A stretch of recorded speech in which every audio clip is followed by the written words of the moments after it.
We're all used to the sounds of live music in pubs up and down the country, but last Monday evening at the Vulcan, a crowd of about 60 people were treated to something a little bit different.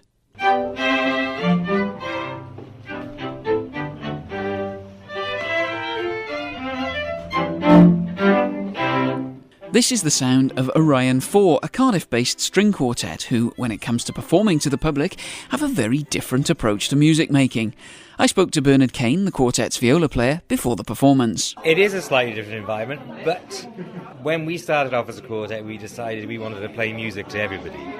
Basically get rid of the elitism that's surrounded by classical music, break the boundaries, the barriers, everything like that. And I think a pub is an ideal place to where you can start off doing that, especially this pub in particular. Now, the members of the quartet, are you all from Cardiff? I'm the only original Cardiff-ian. Our cellist, he's from Pembrokeshire. Simon is from Luton. He's the second violinist. And the first violinist, Will, is from North Wales. He's from Criccieth. So what type of repertoire are we going to hear this evening then? Well, we're going to kick off with the father of the string quartet, who's Haydn, one of my favourite composers, and it's a particularly good year for him because it's his 200th anniversary of his death. And we're going to have Beethoven, we're going to have a bit of Dvorak, we're going to have some Elgar, we're going to move on to some Leroy Anderson. I believe we've got some Gershwin thrown in. There's an arrangement of a Bond theme tune that we're going to play as well.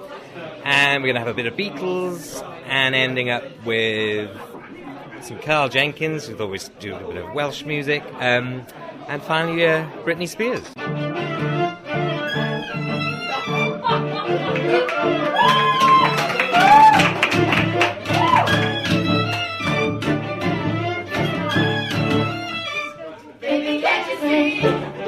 Well, the audience certainly enjoying the music there, but how did the quartet get involved with the Save the Vulcan campaign? Bernard explained to me. Well, basically, I'm from Grangetown originally, and my local pub, where I used to work in on the river, was being threatened to be pulled down for many years. And one day I was walking home, and actually I saw the bulldozers there. And I was disgusted with it. I couldn't believe a building of such historical significance. I mean, Turner was was his mansion. All the buildings around there were buildings that he designed, and they pulled down his mansion house. I just thought it was wrong. Then I walked down the road again just a few months ago.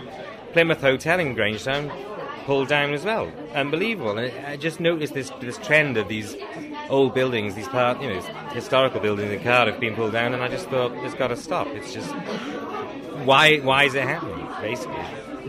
And do you think the campaign has been successful so far? Do you think it's going to be saved?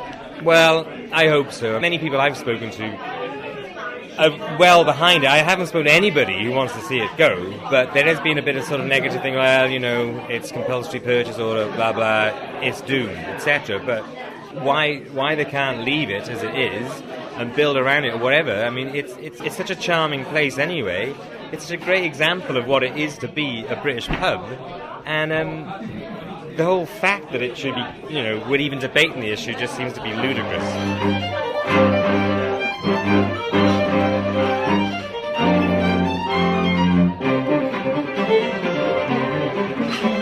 Well, it was great to hear some fantastic live music on a Monday evening, and the quartet was certainly a hit with the regulars at the Vulcan, and what a great opportunity to raise awareness of the plight of this jewel in our community.